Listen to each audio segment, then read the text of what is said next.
choisi Jésus pour guider ma vie. Mon bien-aimé Jésus, il est à moi, je suis à lui. J'ai choisi Jésus pour guider ma vie. Mon bien-aimé Jésus, il est à moi, je suis à lui. J'ai choisi Jésus pour guider ma vie. Mon bien-aimé Jésus, il est à moi, je suis à lui. J'ai choisi Jésus.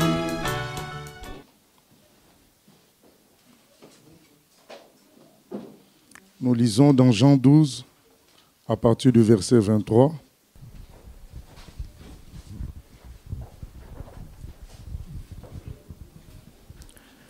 Jésus leur répondit, « L'heure est venue où le Fils de l'homme doit être glorifié. En vérité, je vous le dis, si le grain de blé qui est tombé en terre ne meurt, il reste seul. Mais s'il meurt, il porte beaucoup de fruits. Celui qui aime sa vie la perdra, et celui qui hait sa vie dans ce monde la conservera pour la vie éternelle.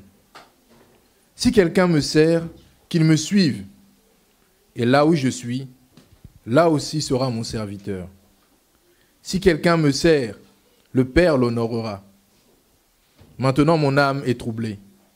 Et que dirai-je? Père, délivre-moi de cette heure. Mais c'est pour cela que je suis venu jusqu'à cette heure. Père, glorifie ton nom. Et une voix vint du ciel. Je l'ai glorifié et je le glorifierai encore. La foule qui était là et qui avait entendu disait que c'était un tonnerre. D'autres disaient, un ange lui a parlé. Jésus dit, ce n'est pas à cause de moi que cette voix s'est faite entendre. C'est à cause de vous. Maintenant a lieu le jugement de ce monde. Maintenant le prince de ce monde sera jeté dehors. Et moi, quand j'aurai été élevé de la terre, j'attirerai tous les hommes à moi. En parlant ainsi, il indiquait de quelle mort il devait mourir. Alors, nous venons de lire ce passage qui est un passage difficile, un moment difficile pour le Seigneur Jésus, qui réalise concrètement qu'il va vers la mort.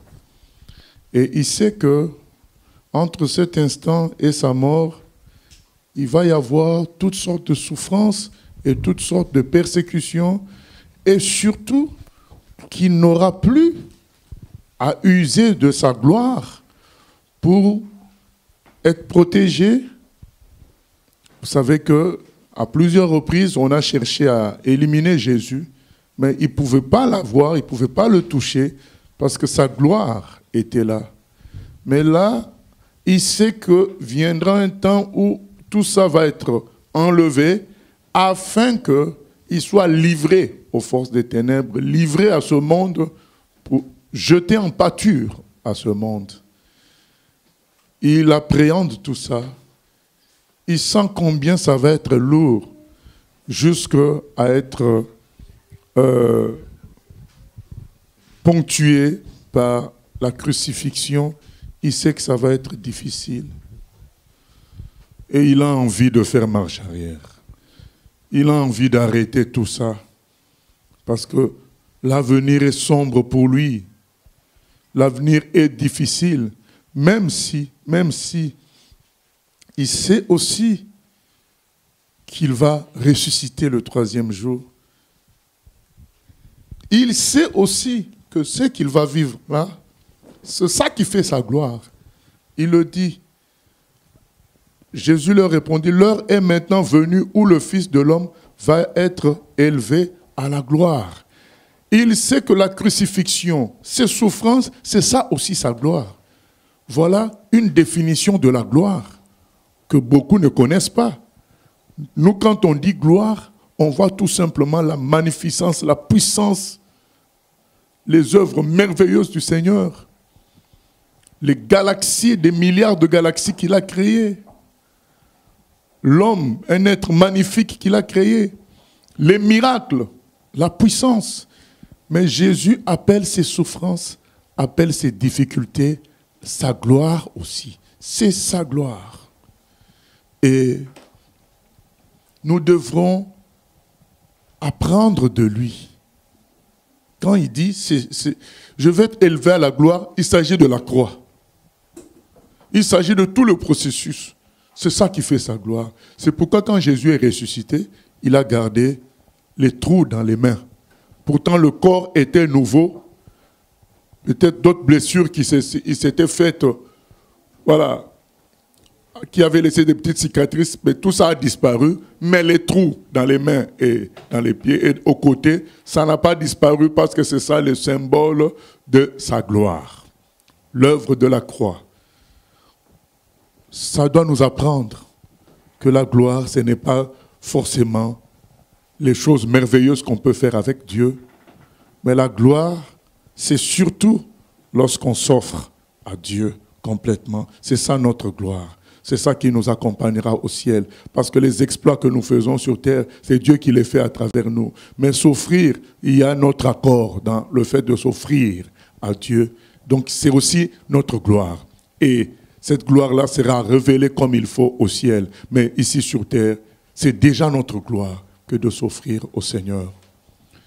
Et Jésus est vraiment troublé. Mais qu'est-ce qui le raccroche? Qu'est-ce qui le raccroche? C'est ça notre verset principal aujourd'hui.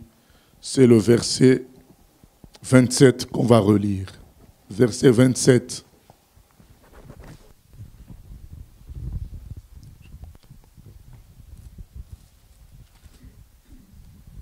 Maintenant, mon âme est troublée. Et que dirais-je? Père, délivre-moi de cette heure. Mais c'est pour cela que je suis venu jusqu'à cette heure. Voilà, qu'est-ce qui accroche Jésus-Christ? Qu'est-ce qui accroche Jésus? C'est le fait qu'il soit venu pour ça. C'est-à-dire, il est venu pour être l'agneau de Dieu qui enlève le péché du monde. Il est venu pour servir de sacrifice pour notre salut.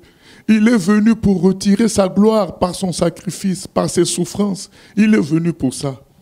Mais au moment où ça va être l'apogée, le maximum de toutes ces souffrances, il tremble. Il a peur, mais il se dit, si j'arrête là, à quoi ça sert que je sois venu sur terre? Nous devons nous poser cette question-là, toujours. Si je m'arrête, mais pourquoi j'ai été 25 ans chrétien? À quoi ça a servi? Et en ce moment, je suis face à une difficulté et je veux arrêter. Je veux faire marche arrière. Mais ça a servi à quoi que je construise tout ce que j'ai construit? Ça va servir à quoi que je divorce après toutes ces années de construction d'une famille? À un moment donné, c'est notre mission, c'est le but de notre appel, de notre venue. C'est le but de Dieu en nous qui va nous raccrocher. Et plus que tout, c'est l'œuvre de Jésus-Christ accomplie à la croix qui va nous raccrocher à lui. Aujourd'hui, on s'offusque de toutes sortes de mauvaises nouvelles qu'on entend à gauche, à droite, des chrétiens qui prennent des mauvaises directions, qui chutent, des serviteurs de Dieu. Et nous nous posons la question, mais comment se fait-il que ça arrive? Et les jeunes, parfois dans la foi, ont peur de continuer avec le Seigneur. Ont peur d'aller plus loin. Ils se disent, peut-être ça risque aussi de m'arriver. Aujourd'hui, le Seigneur nous donne une clé pour remporter la victoire jusqu'au bout. C'est l'appel du Seigneur. L'appel du Seigneur. Tu te dis, mais si je m'arrête là, à quoi ça a servi que Dieu m'appelle? Qu'est-ce qui doit nous motiver? Qu'est-ce qui peut nous aider? C'est l'œuvre accomplie par Jésus à la croix. S'en souvenir tout le temps. Se dire, si Jésus est venu sur terre, c'est pour me donner la victoire devant la situation difficile qui est devant moi. On peut t'amener à l'extrémité. On veut que tu cries. On veut que tu parles mal. On veut que tu te battes. Il faut que tu te souviennes. Mais si je suis chrétien, si Jésus est mort pour moi à la croix, si Jésus est venu sur terre, n'est-ce pas pour me libérer de la chair? Devant une grosse tentation, devant Miss France, je ne sais pas quoi, Miss Angleterre, tu dis, mais si Jésus est venu sur terre, n'est-ce pas pour me donner la victoire sur ce genre de dossier? La mission de Christ nous accrochera à la vérité. Je dis, mais à quoi ça a servi que je crois, si c'est pour lâcher maintenant? Et Jésus lui-même se dit, mais à quoi ça a servi que je vienne? À quoi ça aurait servi que je vienne sur terre s'il faut ne plus aller jusqu'à la croix? Je suis venu pour ça. Voilà notre exhortation ce matin. Qu'est-ce qui peut nous raccrocher à la voix du Seigneur? Qu'est-ce qui peut nous raccrocher à la vérité? Qu'est-ce qui peut nous donner la victoire sur les tentations? Qu'est-ce qui peut nous donner la victoire sur les obstacles? Se souvenir que si Jésus-Christ est venu sur terre, c'est justement pour me donner toutes ces victoires. Finalement, si je lâche, si je tombe, ça voudrait dire que l'œuvre de Jésus-Christ a été vaine. Quand on y pense, on dit, ah non. Vous savez, on doit mettre en balance l'œuvre de Christ et ce qui se passe. Je peux te dire, si tu es un vrai chrétien, forcément l'œuvre de Christ sera plus élevée. Pourquoi nous le glorifions? Pourquoi nous l'adorons? Nous chantons qu'il est plus fort que le mal, plus fort que le péché. Nous chantons qu'il est le Dieu vivant. Nous chantons qu'il est la vie. Nous lisons toutes sortes de versets. Romains 8 qui dit « Il n'y a plus de condamnation pour ceux qui sont en Christ. Car la loi de l'esprit de vie leur a donné la victoire sur la loi du péché et de la mort. » Nous lisons tout ça. À un moment donné, quand tu te retrouves face à ces tentations qui sont immenses, qui sont parfois très fortes, comme Jésus-Christ s'est retrouvé devant cette pression négative qu'il attendait, il savait comment on allait le maltraiter, comment on allait l'injurier, comment on allait le rabaisser. Il savait tout ça et que ça allait finir à la croix, mais il savait en même temps que c'était sa gloire. Il savait en même temps que c'était sa gloire. Il s'est dit, je fais quoi? Je fais marche arrière? Non, je suis venu pour ça. Nous aussi, bien-aimés, quand on est face à tout cela, on doit se dire quoi? Mais si j'ai cru en Jésus, c'est pour qu'il me donne la victoire sur le péché. Si j'ai cru en Jésus, c'est pour qu'il me donne la victoire sur la maladie. Si j'ai cru en Jésus, c'est pour la victoire sur tout ce qui veut me faire tomber aujourd'hui.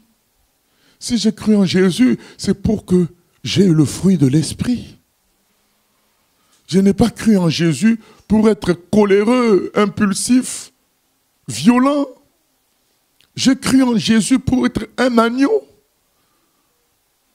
Bien-aimé, si tous les chrétiens y pensaient, personne ne tomberait. Parce que l'œuvre de Christ est plus puissante que n'importe quelle tentation. Elle est plus puissante que n'importe quelle situation. Mais sauf qu'en ce moment-là, on oublie que c'est l'œuvre de Christ qui doit nous soutenir. On cherche le soutien en nous-mêmes. Christ a trouvé le soutien dans la mission qu'il avait. C'est dans la mission, il s'est dit, mais au fait, je suis venu pour ça. Non, je ne veux pas m'arrêter en chemin. C'est pour ça que je suis venu. Vous vous souvenez quand Jésus envoie ses disciples en mission, il leur dit de ne pas s'arrêter en chemin. De ne pas être distrait par les gens. Concentrez-vous sur la mission. La concentration sur la mission nous donnera la victoire sur tout le reste. C'est-à-dire, au moment de la proposition, où on te propose quelque chose de très attrayant par le diable, par les humains, par le monde, mais tu te dis, mais finalement, si j'ai cru, c'était pour vaincre ces choses-là. Aujourd'hui, quand on retrouve beaucoup de chrétiens, de pasteurs, esclaves de l'argent, esclaves des voitures, des maisons. On se dit, mais quand je regarde à l'œuvre de Christ à la croix, qu'est-ce que Jésus appelle sa gloire? Il appelle sa gloire ses souffrances. Le fait qu'il soit démuni, le fait qu'il arrive jusqu'à la croix, c'est ça qu'il appelle sa gloire. Ce n'est pas le nombre de voitures, ce n'est pas le nombre de maisons, ce n'est pas les grands bâtiments. Sa gloire à lui, c'est le fait qu'il s'offre. C'est lui qui dit, j'arrive à ma gloire. C'est ça sa gloire. Alors quand on pense à tout ça, on dit, oh, mais si j'ai cru en Jésus, c'est pas pour encore redevenir esclave des maisons, redevenir esclave de l'argent. Bien aimé, si nous pensons à la mission de Christ, à l'œuvre de Christ, et à ce que nous sommes devenus en lui, parce que nous sommes devenus ses imitateurs. L'apôtre Paul dit, soyez mes imitateurs comme je le suis de Christ. Pourquoi les apôtres ont supporté la souffrance? Il est écrit dans un autre endroit que quand on les a fouettés, ils étaient dans Actes des Apôtres chapitre 4, ils s'étaient même réjouis qu'on les ait frappés à cause de Christ. Tout simplement parce qu'ils cherchaient la ressemblance à Christ. Ils se souvenaient de l'exemple de leur maître qui est mort à la croix, qui a souffert, fouetté. Il a reçu plusieurs coups de fouet. Et quels coups de fouet! Il a porté la croix jusqu'à se fatiguer, jusqu'à ce que Simon de Cyrène l'aide. Et ils se souviennent que Jésus a appelé ça sa gloire. Du coup, quand ça leur arrivait, ils se disaient, mais nous avons cru, mais c'est pour ça que nous avons cru. Et ils pouvaient tenir dans la souffrance. Mais quand nous sommes haïs, injustement traités par les gens, nous nous choquons nous-mêmes. Pourquoi nous nous choquons? Parce que nos pensées ne sont plus en Christ. Nos pensées sont dans une logique humaine de rendement. Si je fais le bien, je ne dois récolter que le bien. C'est ça la logique du rendement humain. Le bon travail produit de bons résultats. Mais quand on regarde à Christ, Christ nous dit, vous serez haïs de tous. Il y a même des gens qui sont près de vous qui vous trahiront. Quand nous regardons à Paul, Paul a dit, Démas m'a abandonné, tous m'ont abandonné. Donc aujourd'hui, face à tout ça, quand tu regardes à l'œuvre de Christ, il y a eu que Jean et sa mère qui étaient au pied de la croix, les autres ont fui. Quand tu regardes à tout ça, tu dois te dire, mais en choisissant Jésus, c'est ça que j'ai choisi au fait. Quand tout ça arrive, tu dois te rappeler de la mission de Jésus. Comme lui-même s'est rappelé de sa mission pour qu'il aille jusqu'au bout. Nous devons nous rappeler de ça. Pour chaque tentation, tentation de colère, tentation de violence, tu te rappelles de la douceur de Christ. Mais si j'ai choisi cette voie-là, c'est pour être comme Christ, qui a été giflé dans le Sanhédrin. Il a été giflé. Et il a répondu tranquillement, mais pourquoi tu me gifles? Si je fais quelque chose, dis-le-moi. Voilà quelle a été la réponse de Jésus. Alors quand ça nous arrive, nous devons nous dire, c'est pour cela que je suis devenu chrétien. Je suis devenu chrétien pour ressembler à Christ. Et Christ a négocié tout ça en se rappelant sa mission. Ça a été de souffrir. Donc si ça a soutenu Jésus, c'est ça qui doit nous soutenir aussi. Parce que Jésus a voulu s'arrêter, dire, oh là là là là là là, qu'est-ce qui m'attend là? Je sais que c'est ma gloire, mais c'est trop dur. Après il se dit, mais tiens, mais je suis venu pour ça. C'est pour cela que je suis venu. Donc je continue jusqu'au bout. Bien-aimé, notre exhortation, c'est tu dois mettre Jésus à tout moment et jusqu'au bout dans ta vie. À tout moment, tu dois mettre Jésus. À tout moment. Te souvenir de Jésus à tout moment. À tout instant. Puisqu'on ne le fait pas, c'est là qu'on se fait avoir. Je ne dis pas que tous les moments seront difficiles, mais lorsque les moments sont difficiles, ou même pas, nous devons nous rappeler toujours Christ. Et lorsque ça devient très difficile, nous rappeler la mission. La mission. Sa mission à lui, c'était de vivre toutes ces souffrances pour notre salut. Notre mission à nous, c'est de ressembler à Jésus. Et qu'est-ce qui nous soutiendra? C'est l'œuvre de Jésus lui-même. Quand tout ça arrive, tu es chrétien, tout ça arrive, tu te souviens de Christ. Est-ce que vous vous rendez compte que les premiers chrétiens avaient une espérance de vie courte à cause de la persécution? Quand tu devenais chrétien, tu savais que ta vie était en danger désormais. Mais pourquoi devenir chrétien dans ces conditions-là? Surtout, pourquoi continuer? Tu es chrétien, tu es au courant que ta vie est en danger et tu continues à l'être. Pourquoi? Parce qu'il se disait, mais si j'ai cru, mais c'est en Jésus que j'ai cru. Et comment Jésus a vécu? Jésus a vécu ce que je suis en train de vivre. Voilà. Je ne veux pas faire marche arrière. Ça remet en question toute ma foi. Notre problème, c'est qu'on se dit quoi? Que je tombe aujourd'hui, ça ne remet pas en question ma foi. Je reste chrétien. Je crois toujours en Dieu. Même si je tombe là, ce n'est qu'un péché. Je veux me repentir. Je continue. Mais si on réfléchissait comme Jésus pour dire, mais si je tombe, ça veut dire que tout le temps que j'ai cru en vain. Si on se disait ça, je pense que ça changerait beaucoup de choses. Ça nous délivrerait instantanément. Que tu te dises que si je tombe là maintenant, je remets en cause l'œuvre de Christ. Parce que lui, il est venu pour me donner la victoire sur la chair. Il a été crucifié pour ça. Si aujourd'hui, moi, je lâche dans la dépression, la colère, la vengeance, si je lâche dans l'impudicité, si je lâche dans l'amour de l'argent, mais finalement, Jésus, ça a servi à quoi qu'il vienne. Et lui-même, il le dit, mais si je m'arrête là, ça a servi à quoi? Que je vienne. Qu'est-ce qu'il nous est dit dans Jean 10, 10? On va lire Jean 10, 10.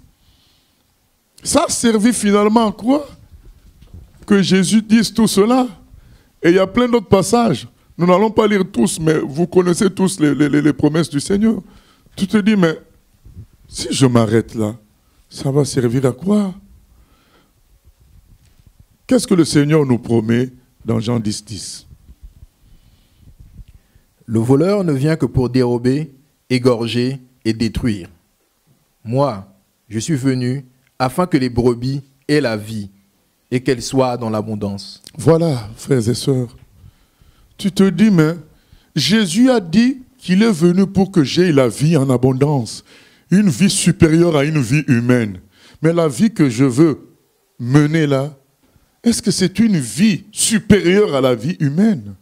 Une vie de gloire? Non. Tu te dis non, mais alors pourquoi j'ai cru pendant 20 ans? Pourquoi j'ai cru pendant 15 ans? Pour accepter ce qu'on appelle le petit péché. Tu te dis, mais ce n'est qu'un petit péché, ça ne remet pas en question ma foi. Non. Tu dois te dire plutôt, si j'ai cru en Jésus, c'est pour vaincre ce péché-là. Voilà, bien-aimé, notre relation avec le péché, comment ça doit être. On doit balancer toute notre foi.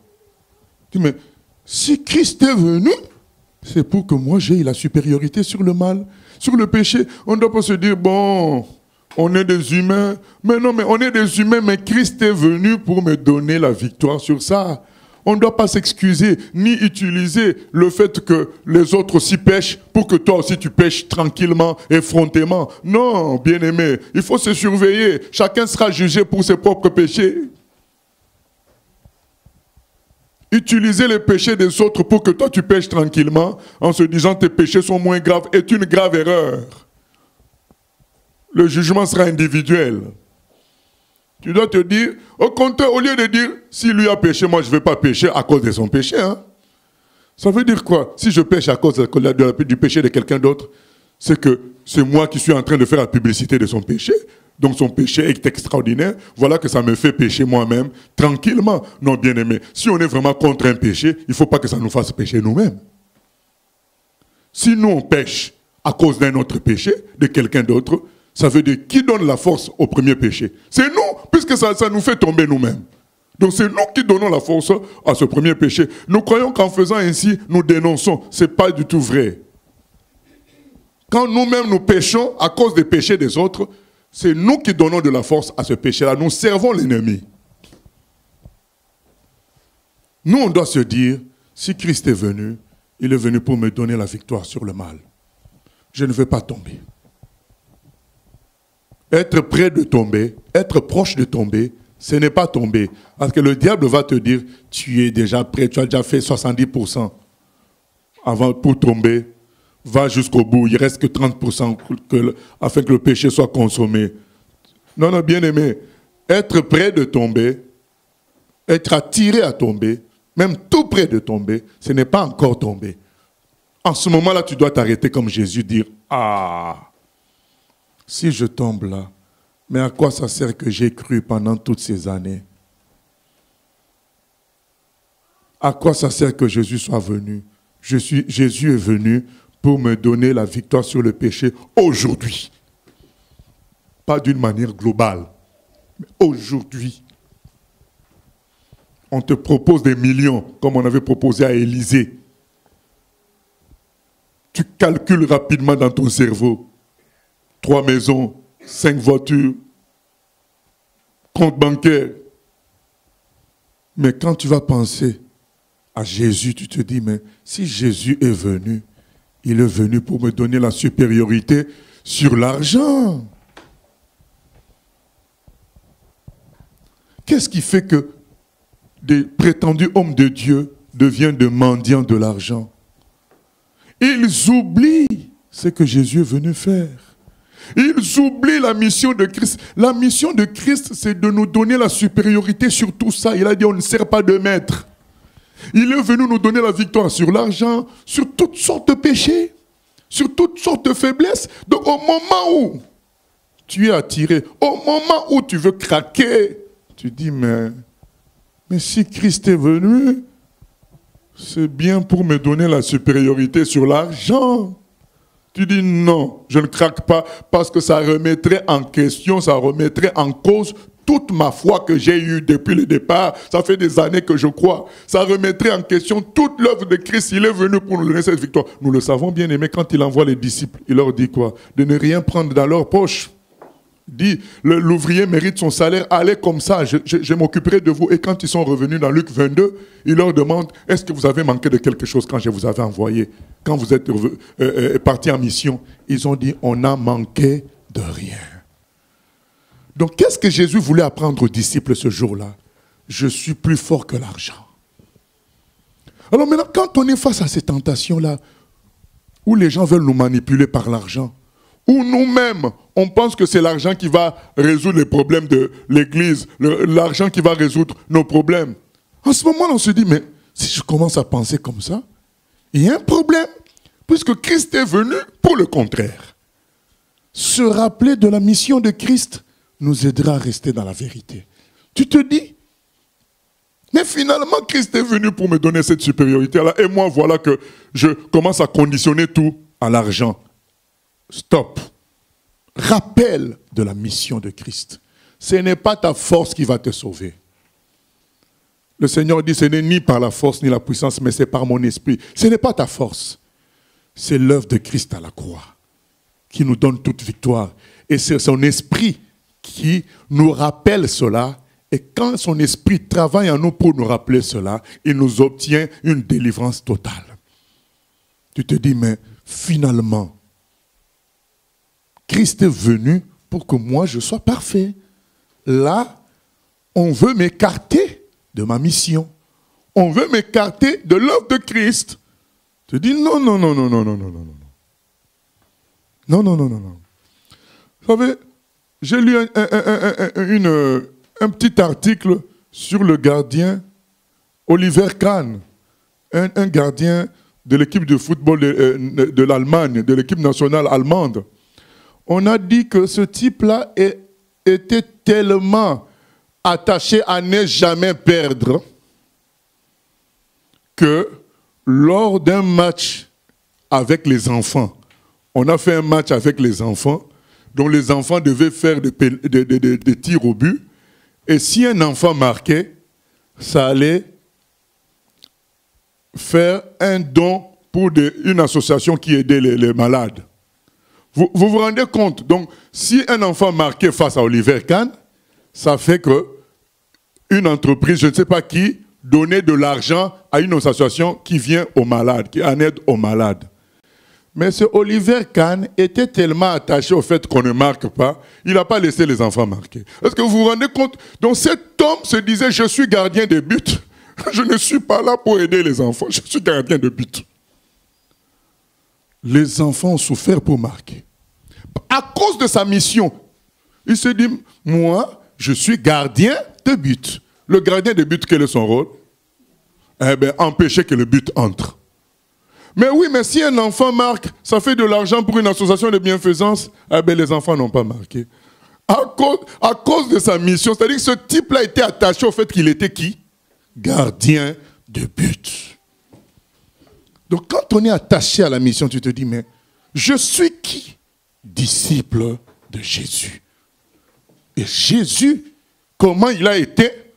Tu dis, ah non, si je tombe dans ce péché, je tombe dans ce travers, ça remet en question ma foi.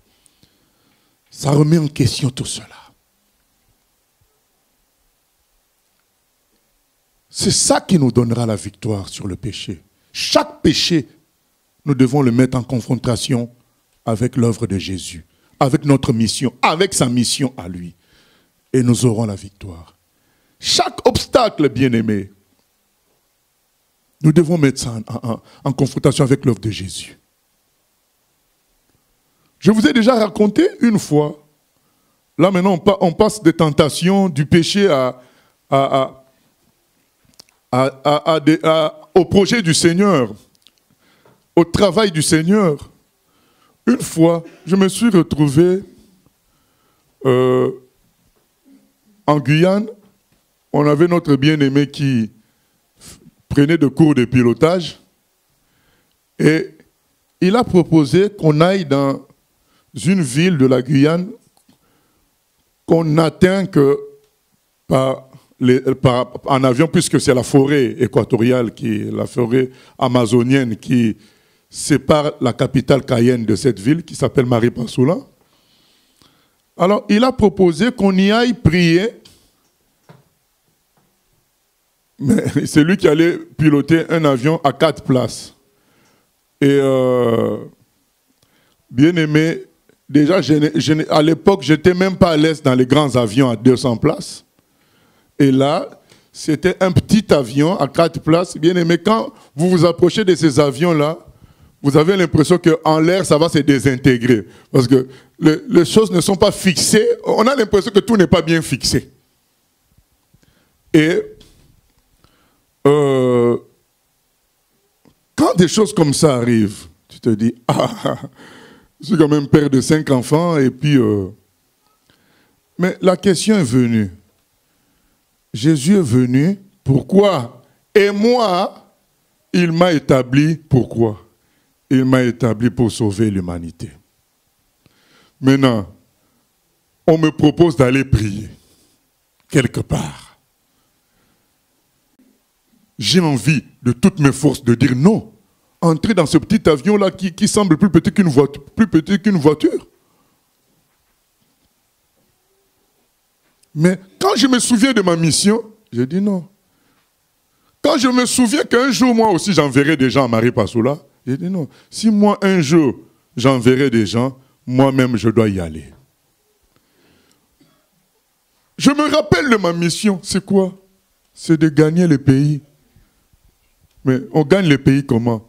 Pas seulement en priant à distance, mais c'est en allant sur place. Tout lieu que foule la plante de vos pieds, Dieu vous le donne en possession. Parfois, certains bien-aimés ne comprennent pas qu'on fasse des voyages parfois à 2 dans un pays pour peu de personnes. Mais oui, mais on ne gagne pas le pays seulement quand il y a beaucoup de gens. On gagne le pays par la prière, en foulant le sol. On va sur place, on prie. Abraham, c'est ce que Dieu lui avait dit de faire le tour du pays. À Josué, il a dit dans Josué 1:3, tout lieu que foule la plante de tes pieds, je te le donne en possession. La prière nous fait gagner le pays. Nous ne marchons pas selon la vue, mais par la foi. Et je me suis dit, mais Christ est venu pour Marie Passoula aussi. Je me suis dit, mais ma mission, c'est de suivre Christ. Vous savez, dans la suite, il dit, dans le texte qu'on a lu, là où je suis, c'est là que sera mon serviteur. Je me dis, mais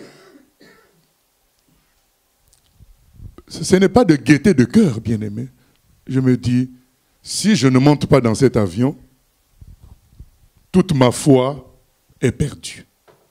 Au fait, j'y entre parce que je ne veux pas que ma foi disparaisse. Je ne veux pas, pendant toutes ces années, j'ai cru en Christ. C'est pour échouer devant un petit avion? Non. Je suis monté. Même si dès qu'on monte, après on regrette.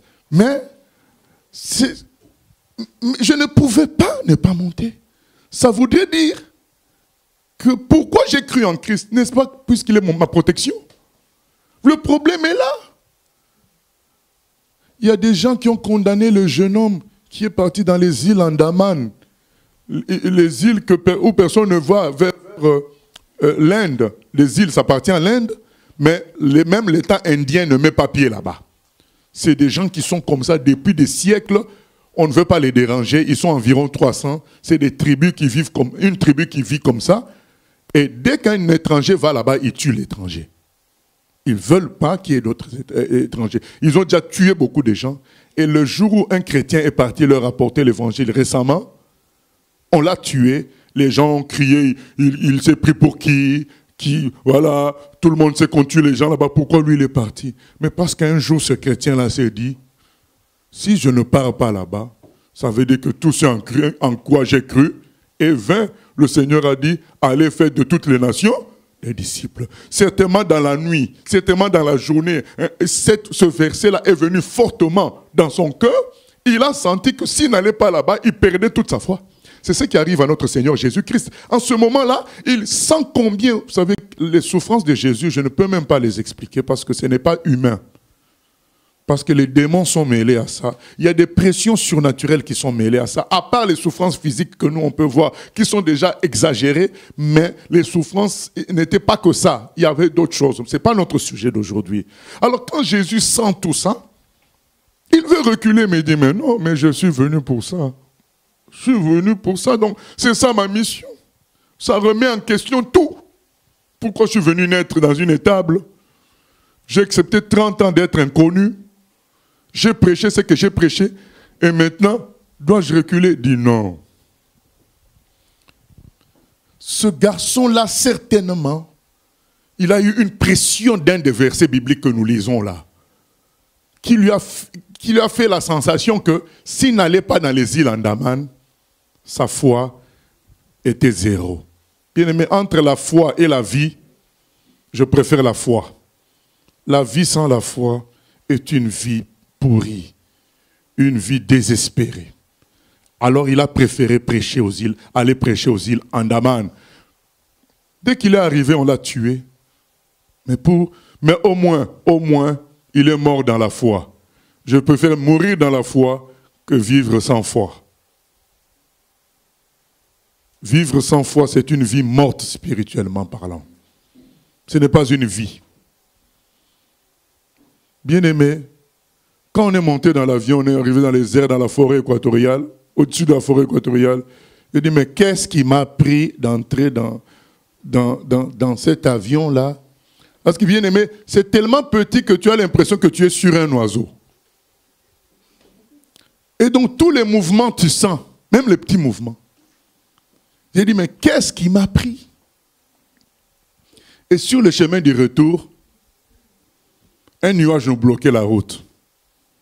Et le frère n'avait pas le diplôme pour traverser les nuages. Donc on était cuits là-bas. Et il nous a pas dit que l'essence était aussi comptée. Donc à un moment donné, on se dit, mais on fait comment? Moi j'ai dit, on descend un peu. Et lorsqu'on descend, on veut cogner une colline. Ah! on remonte. Mais tout ça, pour que notre foi soit vivante, bien-aimé. Parce que sinon, si j'avais reculé ce jour-là, ma foi était morte. Pourquoi j'ai cru en Jésus? Pour que, arrivé ce jour-là, je dise, il ne peut pas me protéger. C'est ça le problème. C'est-à-dire que tu te dis, mais finalement j'ai cru, pourquoi? Si maintenant je m'inquiète en ce moment-là. Les obstacles de la vie, dans le service de Dieu. Je dis, mais finalement, ça nous est arrivé comme ça. À un moment donné, on n'arrivait pas à payer la salle. Moi, j'ai appelé, j'ai dit, écoutez, s'il n'y a pas, on quitte la salle.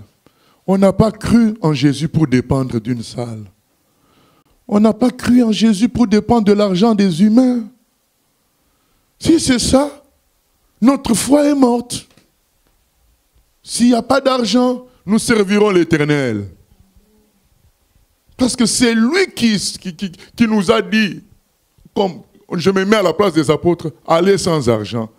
Maintenant, si je dois reculer à cause de l'argent, je perds toute ma foi. Mais pourquoi j'ai cru finalement? Pourquoi Christ est venu finalement? Bien-aimé, c'est ça. Tu te poses la question, mais pourquoi j'ai cru?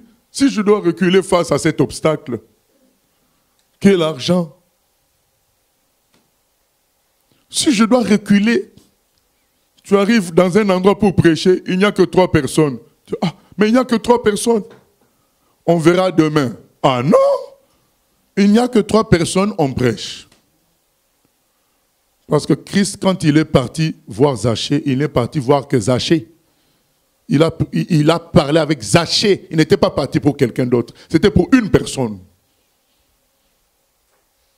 Quand la femme qui souffrait de perte de sang l'a touché, elle était seule à le toucher ainsi, et elle a été guérie. Même pour une personne, Christ se serait déplacé. Donc quand on arrive dans ces situations-là, tu dis, mais qu'est-ce que Jésus aurait fait? Jésus se serait occupé de ces 3 personnes-là. C'est pourquoi les apôtres, quand vous lisez les Actes des apôtres, ils arrivent dans un endroit où il n'y a pas beaucoup de personnes, ils disent, ceux qui devaient être sauvés ont été sauvés. Ils avaient compris que tout était calibré par le Seigneur. Eux, ils devaient qu'imiter ce que le Seigneur lui-même avait fait. C'est tout. Ils n'avaient pas à faire les choses pour le nombre ou pour quoi que ce soit. Donc les obstacles dans le ministère bien-aimé, ne regardons pas à cela. Regardons toujours à Jésus. Toujours à Jésus. Comment lui, il a fait les choses face à tout cela? Comment il a fait? C'est important, bien-aimé. Si je suis arrivé jusque-là, dit Jésus, mais c'est pour aller à la croix. Maintenant que je suis au seuil de l'œuvre de mes souffrances, je veux faire marche arrière. Alors, mais pourquoi avoir attendu 30 ans? Il fallait seulement qu'au ciel du ciel, je dise, je ne viens pas croire. Maintenant que je suis déjà venu, on y va, bien-aimé. On y va. Maintenant que, bien-aimé, on a choisi Jésus, prenons tout ce qui est de Jésus. La patience, la bonté, la douceur, la vérité, la victoire totale sur le péché, même sur le plus petit péché. Même sur le plus petit péché, tu dois balancer ça avec l'œuvre de la croix, dire, mais si je me mets en colère, ça semble un petit péché, mais là, ça ne ressemble pas à Christ, j'arrête. Pourquoi Jésus est venu? Il est venu pour me donner cette victoire-là. La victoire sur les obstacles dans le ministère. On doit se dire, mais pourquoi je suis chrétien? Pourquoi on est là? On est là pour travailler pour le Seigneur. Quel que soit l'obstacle. On doit continuer. Pourquoi j'ai cru pendant toutes ces années? C'est pour travailler pour le Seigneur. Je n'ai pas cru pour qu'on me mette à l'aise. J'ai cru pour que je me donne comme le Seigneur s'est donné lui-même. Se souvenir de la mission, ça va nous aider. Pourquoi les gens divorcent? Mais parce que la personne ne les met pas à l'aise. Mais en ce moment-là, tu dois te dire, j'ai cru, pourquoi?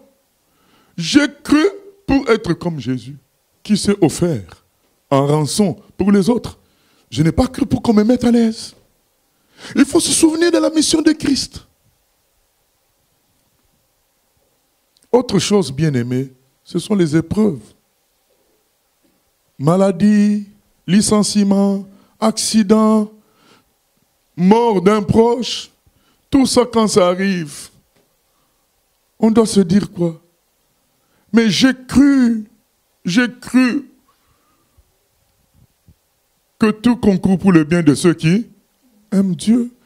Mais tu te dis, mais pendant tous ces 30 ans, j'ai chanté, j'ai prêché.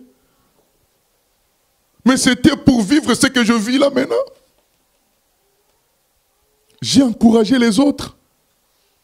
Maintenant que ça m'arrive, je vais reculer. Non. Ma mission, si on a cru en Jésus, c'est justement pour nous donner la victoire dans ce genre d'épreuve, vrai ou faux. C'est ça. Mais sinon, à quoi ça sert qu'on ait cru? C'est ce que Jésus lui-même dit. Ça sert à quoi que je sois venu? Lisons Philippiens 4,13. Finalement, ça sert à quoi? Si j'ai cru, c'est pour que, devant de grosses difficultés, le Tout-Puissant intervienne. Jésus intervienne. Et il est écrit dans le psaume 112, verset 7, que le juste ne craint pas les mauvaises nouvelles. Il ne craint pas parce qu'il sait que Dieu est plus fort que cela. Donc si j'ai cru, c'est pour ça. Maintenant que la mauvaise nouvelle vient, tu paniques parce que tu veux gérer ça par tes propres forces. Il y a un problème. Tu as oublié Jésus. Tu as oublié l'œuvre de Christ à la croix. Tu as oublié sa mission alors qu'à la croix, il a dit tout est accompli. Lisons Philippiens 4,13. Je puis tout par celui qui me fortifie.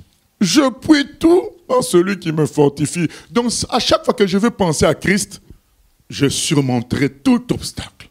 Notre problème, c'est qu'on oublie Christ. On se croit quelqu'un.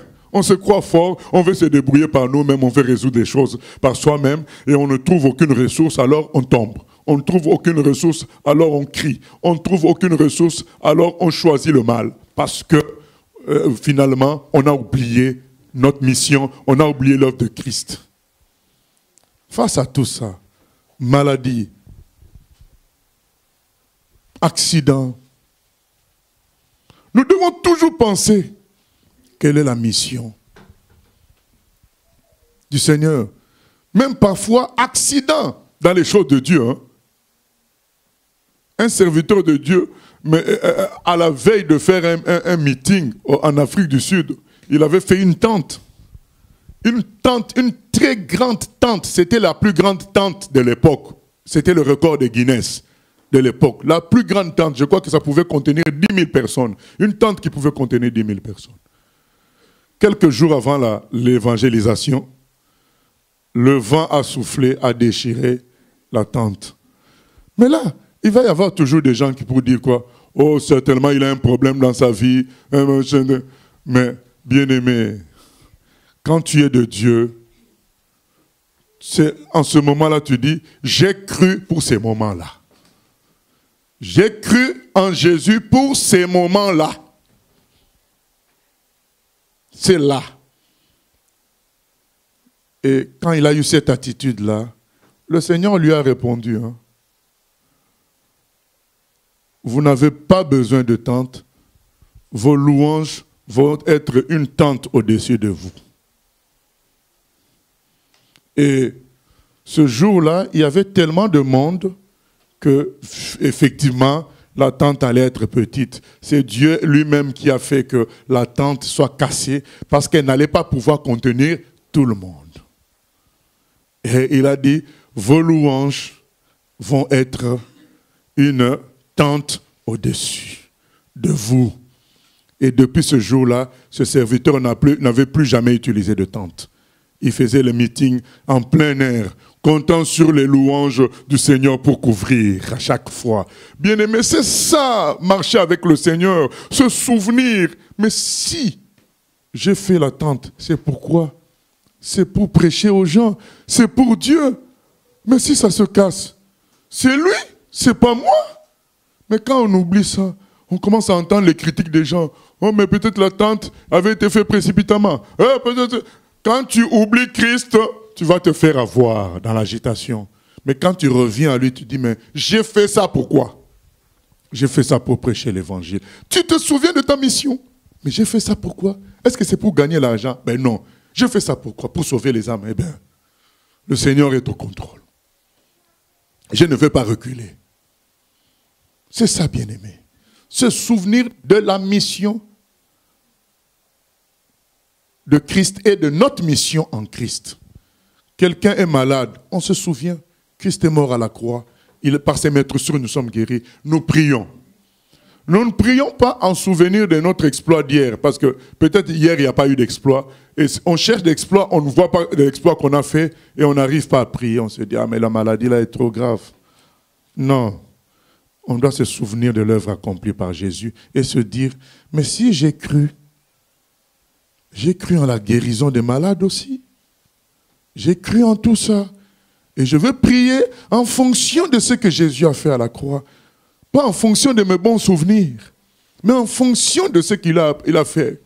Se souvenir de ça, beaucoup de gens utilisent leurs bons souvenirs pour faire des bonnes choses. Non! Il faut se souvenir que Christ est venu pour ça. Il est venu pour guérir. Il est venu pour nous sortir des épreuves les plus graves. Comme lorsque on demande l'impôt à Pierre, il va voir Jésus. Jésus lui dit, va pêcher un poisson. Dans le poisson, tu trouveras l'argent de l'impôt. Alors, quand tout ça arrive, j'ai déjà raconté une épreuve comme ça qui m'était arrivée, où je devais payer un impôt parce que j'avais hébergé quelqu'un qui avait travaillé alors que moi je ne travaillais pas, mais en ayant hébergé quelqu'un qui travaillait, donc le fisc m'a envoyé l'impôt à moi. La taxe d'habitation, 400 €. Et d'ailleurs, j'avais hébergé la personne dans la région parisienne quand j'y étais, et la taxe me suit quand je suis à Rouen. Le réflexe, c'est quoi? Appeler la personne pour dire, mais j'étais hébergé, voilà l'impôt. Mais quand je plonge dans la Bible, je dis, mais est-ce que Jésus aurait fait ça? Mais non. Jésus, s'il aurait hébergé quelqu'un, il aurait pris tout en charge. Vrai ou faux? Nous a-t-il pas pris en charge totalement? J'ai dit non. Mais oui, mais comment tu vas payer? Un autre souvenir est venu. Ah mais tiens, Jésus avait fait pêcher le poisson en Pierre. Il avait trouvé de l'argent dans le poisson. Ah! N'est-il pas écrit dans Hébreux 13:8, Jésus-Christ est le même hier, aujourd'hui, éternellement. Il dit alors, Seigneur, moi aussi, il me faut un poisson pour moi. C'est tout simple, bien-aimé, se souvenir de l'œuvre de Christ, de se souvenir pourquoi il est venu. Il est venu pour nous sortir de toute situation. C'est ça. Il est venu pour ça. Il est venu tout prendre sur lui de mal contre nous à la croix. Ainsi nous sommes délivrés. Et bien aimé, quand j'ai prié comme ça, j'ai dit, Seigneur, il me faut aussi un poisson pour régler le problème de cet impôt.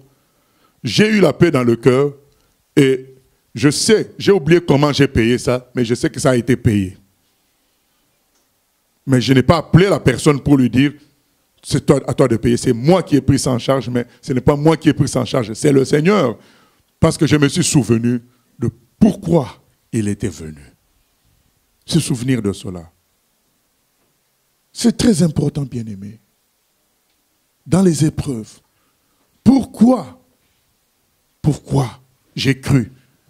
J'ai cru parce que le Seigneur est tout-puissant. J'ai cru qu'à la croix, il a tout accompli.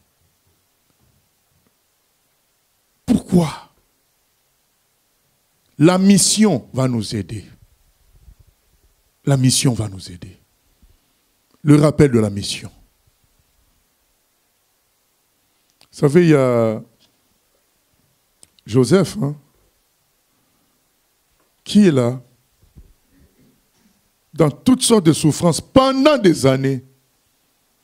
Mais, il se souvenait toujours de ce que Dieu lui avait donné comme appel.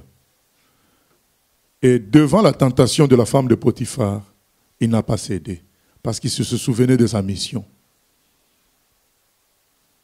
Devant la tentation de faire un compromis grave, parce que ça allait être un compromis non seulement avec la femme, mais aussi un compromis financier parce qu'il allait devenir riche en prenant cette femme-là.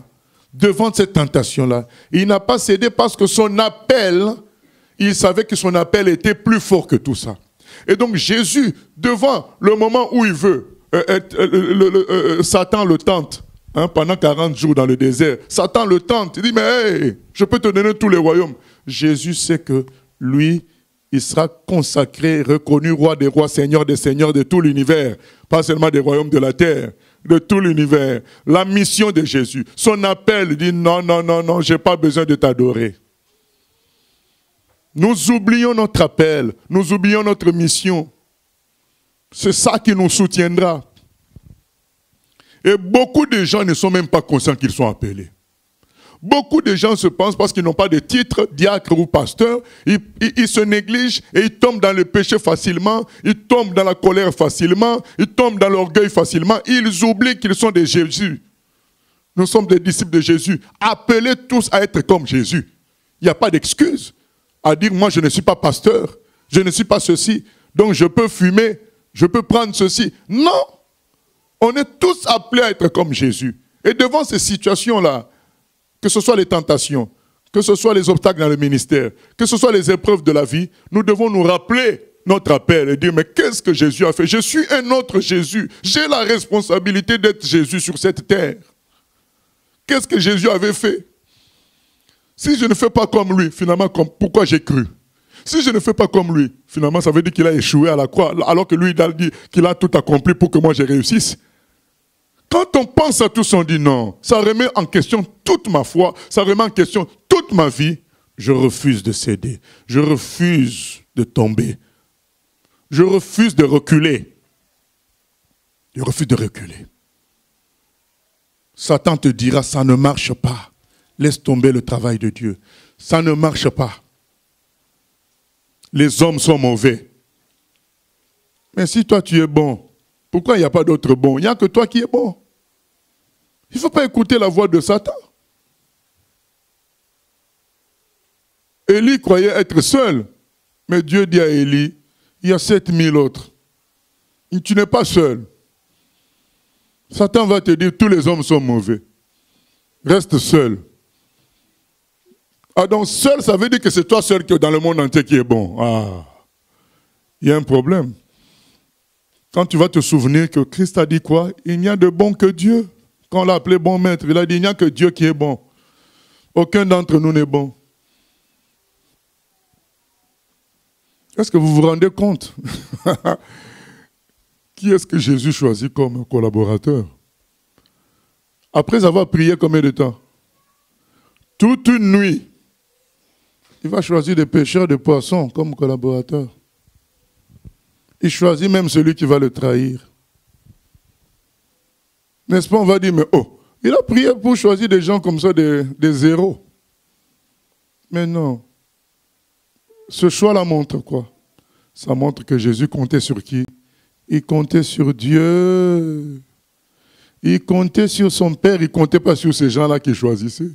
Il ne les a pas choisis parce qu'ils étaient bons, ils étaient faux. Il les a choisis parce que c'était la volonté de son Père. Bien-aimés, grandissons, grandissons. C'est pourquoi quand des problèmes arrivent, tu dois te souvenir comment j'avais fait le choix. Si tu avais fait le choix par le Seigneur, si tu avais choisi ton mari par le Seigneur, si tu avais choisi ta femme par le Seigneur, fais confiance au Seigneur. Si tu avais choisi tes collaborateurs par le Seigneur, fais confiance au Seigneur. Le Seigneur est au contrôle de tout. Le Seigneur n'a pas fait confiance à Pierre ni à tous ces gens-là. Il a même dit à Pierre, tu me renieras. Mais c'est lui-même qui a dit aussi à Pierre que Pierre, tu es Pierre, sur ce roc je bâtirai mon église. Donc finalement, tout ça c'est pour nous dire que Jésus comptait sur son Père. Il ne comptait pas sur les gens. Maintenant, toi, Satan va te dire, ah mais oui, un tel t'a trahi, donc tu ne fais plus confiance à personne. C'est faux, fais confiance en Dieu. Si tu fais confiance en Dieu, tu feras confiance à tout le monde. Ah oui, l'amour ne soupçonne point le mal. Amen. Mais les gens viendront dire, mais pasteur, tu n'as pas vu ce qui s'est passé? Donc là maintenant, j'ai dit, il n'y a pas de là maintenant. Moi je suis Dieu, je ne suis pas les hommes, je ne suis pas les mouvements. Il n'y a pas de là maintenant. Nous suivons l'Esprit Saint, comme Jésus a suivi l'Esprit Saint. Il a dit, je ne fais que ce que je vois mon Père faire. Même chose que lui fais, moi aussi je fais. Même si ça va paraître anormal qu'on choisisse des pêcheurs de poissons pour prêcher la parole, alors qu'il y a des pharisiens qui ont été éduqués, qui ont fait des écoles pour ça, on va choisir des pêcheurs de poissons. Ben oui, c'est le choix de Dieu. Un point, c'est tout. On va choisir quelqu'un, un voleur pour le mettre trésorier. C'est ce qu'était Judas. Et on le met trésorier. On dit, mais quel choix Jésus s'est planté là? Il ne s'est pas planté, il a suivi son Père. C'est tout. Bien-aimés, attention. Grandissons. Rappelons-nous de Christ. Si on se rappelle de Christ, on éviterait beaucoup de pièges. Quand les gens viennent te dire, maintenant tu es un homme de Dieu, maintenant il faut t'habiller de telle manière. Maintenant, oh, dis-leur, mais je n'ai pas vu ça chez Jésus. Ces considérations-là. Maintenant on doit te porter ton sac. Non, je n'ai pas vu ça chez Jésus. Finalement, pourquoi j'ai cru? J'ai cru pour ressembler à Jésus. Je n'ai pas cru pour ressembler à ce que les gens disent, mais pour ressembler à Christ. Quand les gens viendront avec des discours de sagesse humaine, tu leur dis, stop. Est-ce que vous avez vu Jésus faire ce que vous me proposez là?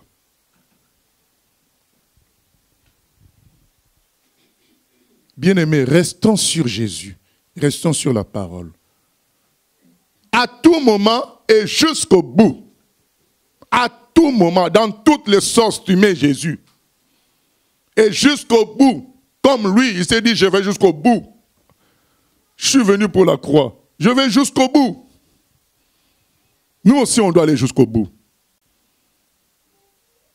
Jusqu'au bout. Tu dis, mais finalement, pourquoi j'ai cru? Alors je vais jusqu'au bout.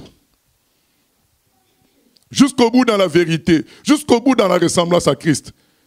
Mes positions, elles viennent d'où? Elles viennent de Jésus. Elles viennent de la ressemblance de Christ ou de mes raisonnements. Choisis la ressemblance à Jésus-Christ. Il n'y a pas de grand dans ce monde. Il n'y a que Jésus seul qui est grand. Seul Jésus. Personne n'est quelqu'un. C'est Jésus qui est tout. Il a dit, je suis venu pour ça. Alors je ne recule pas. Je suis venu pour ça, alors je vais jusqu'au bout. Alors bien aimés, nous devons l'imiter. À tout moment. Comme Jésus. Joseph l'a fait. Je suis venu pour ça. Abraham l'a fait. On lui dit de sacrifier son fils.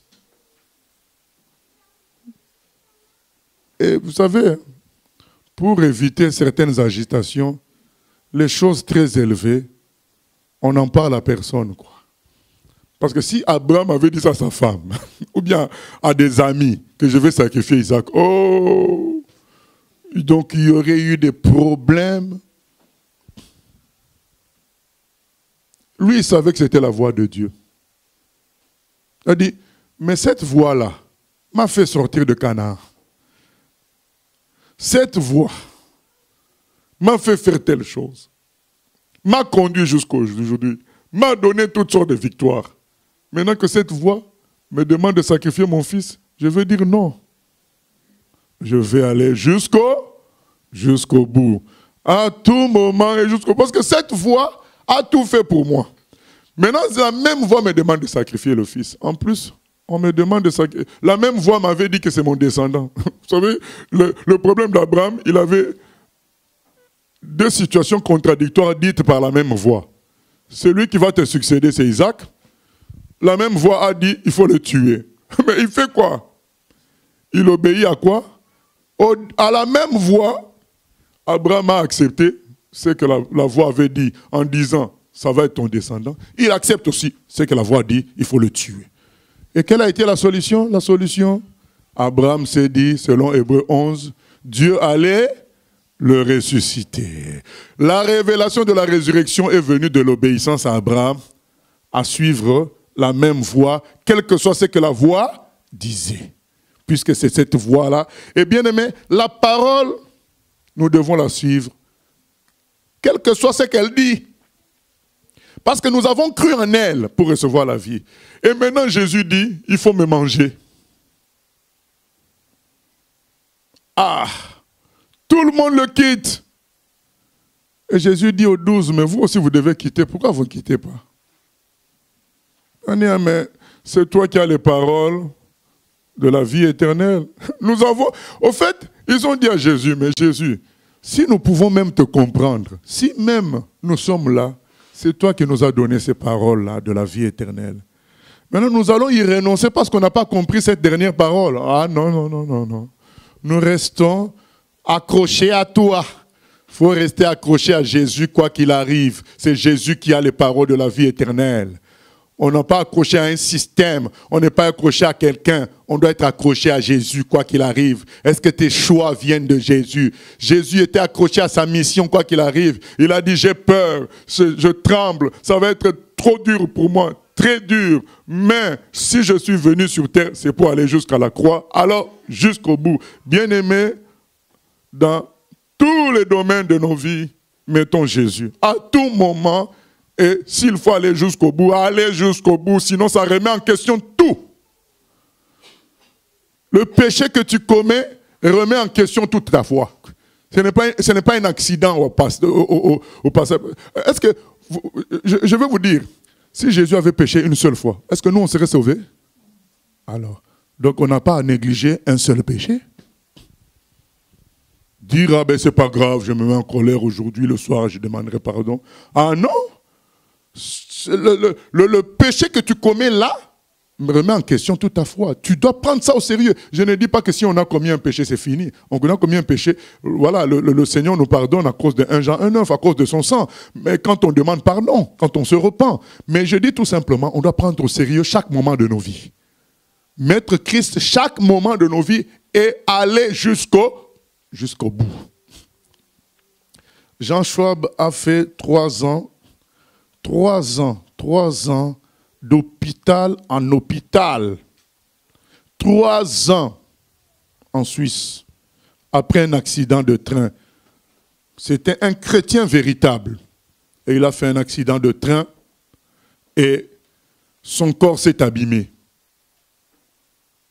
Il était hospitalisé d'hôpital suisse, français, américain, tout mélangé. Je ne sais pas français, mais en tout cas américain et suisse. Mais pendant 3 ans, pas de guérison. Et la dernière hospitalisation, c'était fini pour lui selon un médecin. Le médecin a dit aux infirmières, je signe l'acte de décès ce soir, afin que vous ne me réveillez pas la nuit pour venir le signer. Car cet homme n'arrivera pas jusqu'au matin, il mourra ce soir. Mais pour éviter que vous me réveilliez afin de venir signer, je signe déjà à l'avance, vous n'aurez qu'à mettre l'heure de la mort. Plus tard. Et Jean Schwab qui était alité, il a entendu ça. Bien, mais quand tu entends ça, tu dis, vous savez comme la mort est comme un sommeil aussi. Bon, je vais dormir et partir quoi. Ah non, non, non, Jean Schwab s'est souvenu que Dieu l'avait appelé. C'est un appelé de Dieu. Mais pourquoi Dieu m'a appelé si c'est pour mourir comme ça à l'hôpital? Il s'est souvenu de l'œuvre de Christ à la croix. Il est venu pourquoi? Pour que nous soyons guéris aussi. Il s'est souvenu de ça. Par ses meurtrissures, nous sommes guéris. Alors, il écrit dans son témoignage, j'ai réuni toutes mes forces pour crier à Jésus, pour dire, Seigneur Jésus, mais tu es venu pourquoi? Pour cela. Quand il a réuni toutes ses forces, ses dernières forces, il a crié à Jésus. Cette nuit-là, sa chambre était illuminée. Le Seigneur est entré dans la chambre. Il a fait lever Jean Schwab. Il a dit, j'ai senti en moi comme de l'électricité qui réparait tous mes os, tout mon corps, et mon corps a été réparé à la fin. Donc il était, on peut dire, ressuscité. Et le corps complètement réparé. Et quand le médecin revient le matin, il dit, alors, tout le monde était en train de sourire, mais alors il est vivant. Comment ça il est vivant? Oui. Il entre dans la chambre, il voit Jean Schwab assis, en train de sourire. Et ce jour-là, beaucoup de gens à l'hôpital se sont convertis en Jésus-Christ. Jean Schwab est parti jusqu'au bout. Il est parti jusqu'au bout à réclamer l'œuvre de la croix. Et il a été guéri. Bien-aimés, allons jusqu'au bout. Ne nous arrêtons pas en chemin pour une raison quelconque. Jean 19, 30, Christ a tout accompli à la croix. Amen. Seigneur, nous te bénissons pour l'œuvre accomplie à la croix, Seigneur. Merci pour ta fidélité. Merci pour ta fidélité et ta gloire. Merci pour ta bienveillance, Seigneur. Merci de nous aider à aller jusqu'au bout et à te mettre à tout moment, Seigneur, à te mettre à tout moment, dans tout événement dans nos vies, dans toute tentation, à nous dire, face à la plus grande tentation, mais finalement, Christ est venu pour que je sois vainqueur. Et quand on se souvient de ça, on ne tombe pas, Seigneur. Quand on se souvient que tu as vaincu tout obstacle, on ne recule pas, Seigneur. On ne recule pas. Parce que tu es venu pour nous donner la victoire totale, Seigneur. Merci de nous soutenir. Merci de nous rappeler ces choses, que nous fixions les regards sur toi, sur l'œuvre accomplie à la croix, totalement, chaque jour, que nous nous disions comme toi, mais pourquoi je suis devenu chrétien? Je suis devenu chrétien pour faire comme Jésus exactement. Je suis devenu chrétien et je confesse la victoire en Jésus. Alléluia. Jésus est mon sauveur. Je bénirai le Seigneur. Jésus est mon sauveur. Je bénirai le Seigneur. Il est le roi des rois. Il est le grand roi. Il est le roi des rois. Il est le roi. Il est le grand roi. Il est le grand roi. Jésus est mon sauveur. Et mon sauveur. Je bénirai le Seigneur. Je bénis le Seigneur. Jésus est mon sauveur. Et mon sauveur. Je bénirai le Seigneur. Je bénis le Seigneur. Il est le roi des rois. Il est le roi. Il est le grand roi. Il est le grand roi. Il est le roi des rois. Il est le roi. Il est le grand roi. Il est le grand roi. Jésus est mon sauveur. Et mon sauveur. Je bénirai le Seigneur. Je bénis le Seigneur. Jésus est mon sauveur. Et mon sauveur. Je bénirai le Seigneur. Je bénis le Seigneur. Il est le roi des rois. Il est le roi. Il est le grand roi. Il est le grand roi. Il est le roi des rois. Il est le roi. Il est le grand roi. Il est le grand roi. Jésus est mon Et sauveur. mon sauveur. Je bénirai le Je Seigneur. bénis le Seigneur. Jésus est mon Et sauveur. mon sauveur. Je bénirai le Je Seigneur. bénis le Seigneur. Il est le roi des rois. Il est le grand roi. Il est le Il roi. est le roi des rois. Il est le grand roi. Il est le roi des rois. Il est le grand roi. Il est le roi des rois. Il est le grand roi. Il est le roi des rois. Il est le grand roi. Il est le roi des rois. Il est le grand roi. Alléluia, Seigneur, tu es notre sauveur. Nous nous confions en toi, Seigneur, pleinement, totalement. Gloire et louange à toi. Toi qui es le même hier, aujourd'hui, éternellement. Seigneur, nous n'avons pas cru à un système, à des humains, nous avons cru en toi. Et nous nous attendons à toi pour toutes choses. Jésus, sois le chef de ton Église. Sois le chef de nos âmes. Et conduis-nous dans les verts pâturages. À toi la gloire, la louange, au siècle des siècles. Amen. Gloire à Dieu. Donc je fais juste l'annonce concernant le jeûne que nous allons entamer la semaine prochaine. Notre jeûne de début d'année pour consacrer l'année au Seigneur.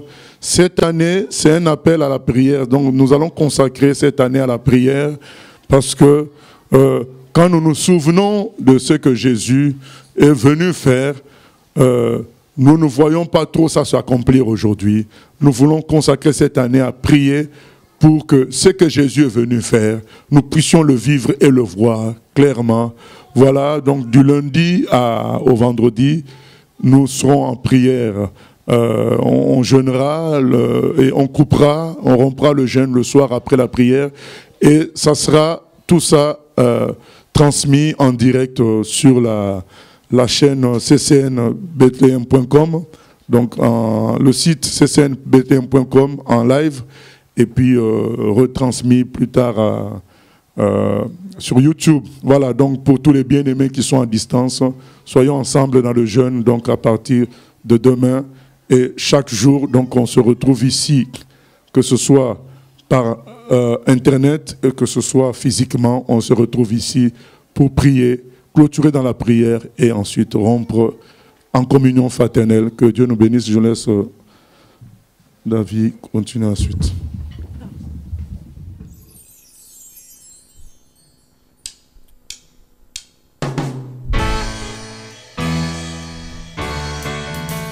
J'ai choisi Jésus pour guider ma vie.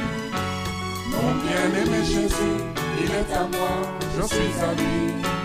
J'ai choisi Jésus pour guider ma vie. Mon bien-aimé Jésus, il est à moi, je suis à lui. J'ai choisi Jésus pour guider ma vie. Mon bien-aimé Jésus, il est à moi.